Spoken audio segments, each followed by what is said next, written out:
OperaWine, OperaWine, OperaWine! So Mirafiore is a part of Fontanafredda.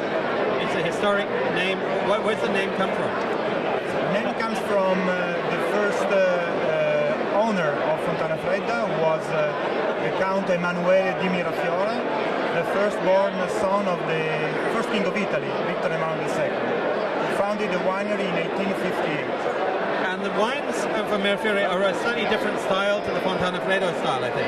Yeah, because when we relaunched this brand in 2005, we decided to rediscover the very authentic, original, traditional style of Mirafiore wine. It means focusing on the three main indigenous varieties, Nebbiolo, Dolcetto and Barbera, and making the wine following a very traditional philosophy.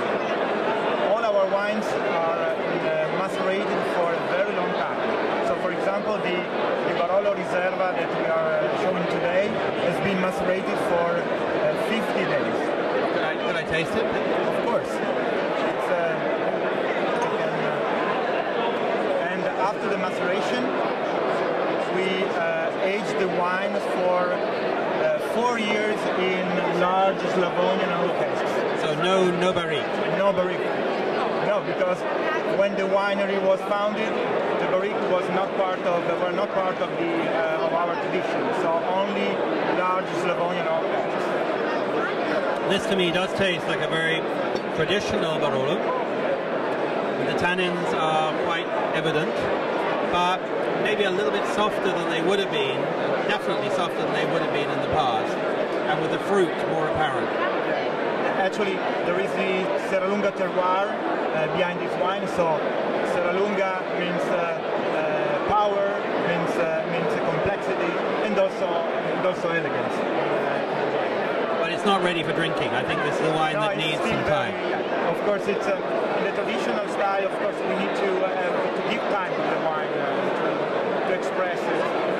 So, how long do you think this wine is going to need really before it's ready for drinking? I think other 3-4 years. I would agree. I think maybe 4 or 5 years even, but lovely wine, and I think it's going to actually have some lovely layers of flavour, not too big, and it's a very much a traditional Barolo for people who like that style, and with a little bit of that perfume that I associate with that. I agree. Thank you. Lovely. Thank you. Grazie, Robert. Thank you very much. OperaWine, OperaWine, OperaWine!